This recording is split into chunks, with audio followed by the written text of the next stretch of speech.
नमस्कार दोस्तों, मैं हूं स्वरूप में और द पॉलिटिकल स्वरूप में आपका स्वागत है। दोस्तों आज हम जानेंगे पॉलिटिकल साइंस क्लास 12 का चैप्टर 3।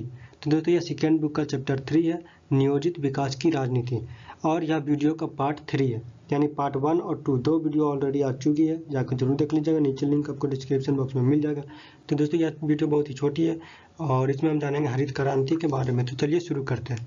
जिन्होंने चैनल को सब्सक्राइब नहीं किया, चैनल को सब्सक्राइब करके बेल आइकन जरूर दबा दें। चलिए दोस्तों शुरू करते हैं। तो दोस्तों आज हम जानेंगे हरित क्रांति के बारे में। तो दोस्तों हरित क्रांति क्या है? तो दोस्तों 1960 के दशक में, कब 1960 के दशक में देश में कृषि की दशा बदतर हो चुकी थी। ठीक है, कृषि की दशा बहुत ही बेकार हो चुकी थी, मतलब बहुत ही खराब हो चुकी थी। 1965 से लेकर के 67 के बीच में देश के अनेक हिस्सों में सूखा पड़ा था। दोस्तों उसी वक्त पाकिस्तान से युद्ध भी हुआ था और कई सारे बाहरी दबाव भी थे। ठीक है, कई सारे बाहरी दबाव भी थे और इस कारण से जो है कृषि की दशा बहुत ही खराब थी, क्योंकि उस वक्त मौसम खराब था और बहुत ही सूखा पड़ा था। ठीक है, तो दोस्तों खाद्यान्न संकट से देश में जो थी, ऊपर से बाहरी दबाव होने की भी आशंका थी खाद्यान्न संकट पर। ठीक है, तो दोस्तों देश और विदेश के खाद्यान्न पर निर्भर हो चुका था, यानी देश जो है विदेशी खाद्यान्न पर निर्भर हो चुका था हमारा देश, यानी विदेशी खाद्यान्न मतलब दूसरे देशों के अनाज पर।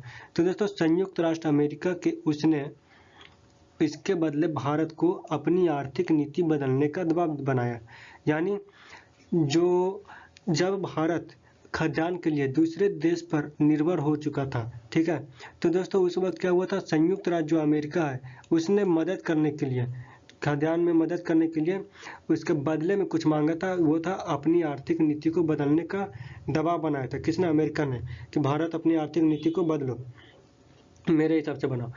तो दोस्तों सरकार ने कृषि की नई नीति अपनाई और शुरू में सरकार ने दोस्तों खेती में पिछड़े किसानों को ज़्यादा सहायता देने की नीति अपनाई थी।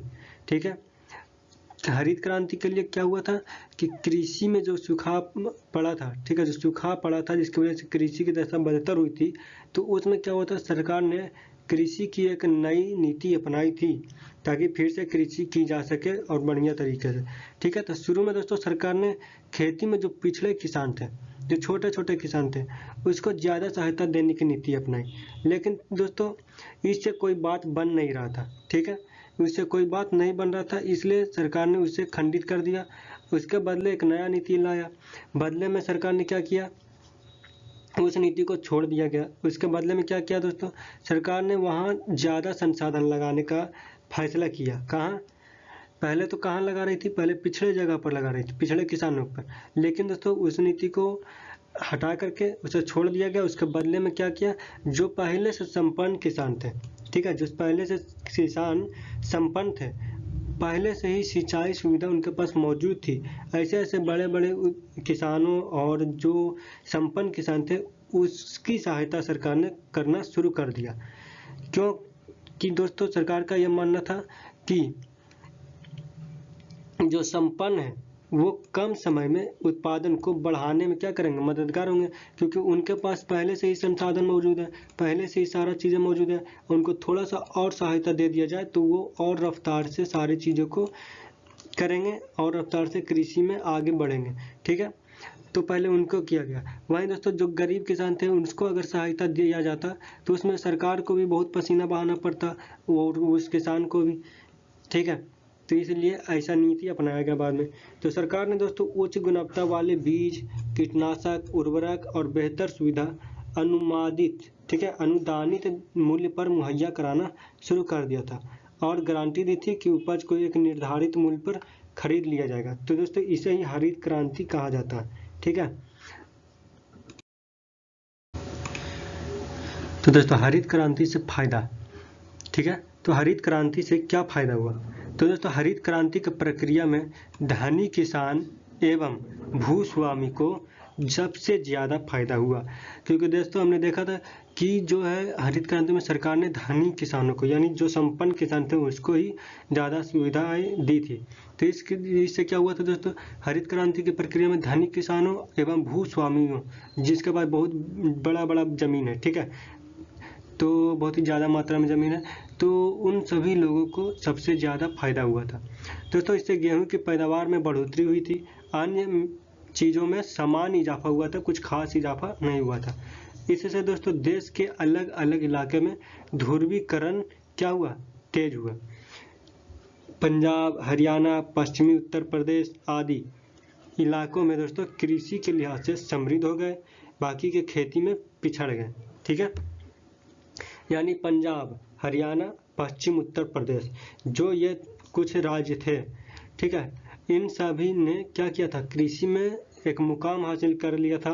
इन सभी को कृषि से लिहाज से ये सभी राज्य समृद्ध हो चुके थे, और बाकी के राज्य दोस्तों खेती में क्या हुए थे, पिछड़ चुके थे। तो इससे क्या हुआ, ध्रुवीकरण हुआ कि कुछ इलाके, कुछ राज्यों को बहुत ज़्यादा फायदा हुआ था और बाकी के राज्यों को कोई फायदा नहीं हुआ था इससे। ठीक है, ये समृद्ध हो चुके थे इसे हरित क्रांति से, लेकिन ये सब को कोई कुछ नहीं हुआ था, मतलब बहुत ही हुआ भी होगा तो बहुत ही कम, ना के बराबर। तो दोस्तों हरित क्रांति जो है, इससे गरीब किसानों और भूस्वामियों के बीच का अंतर मुखर हो उठा। इससे वामपंथी संगठनों के लिए गरीब किसानों को लामबंद करने के लिहाज से अनुकूल स्थिति पैदा हुई। ठीक है, तो दोस्तों इसके कारण कृषि में मध्यम भूस्वामित्व वाले किसानों का क्या हुआ था, उभार हुआ था।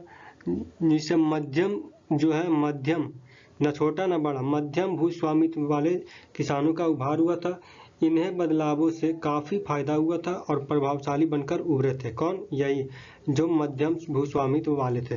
तो दोस्तों ये थी हरित क्रांति से फायदा। अगला वीडियो डिस्क्रिप्शन बॉक्स में है, जाकर जरूर देखें।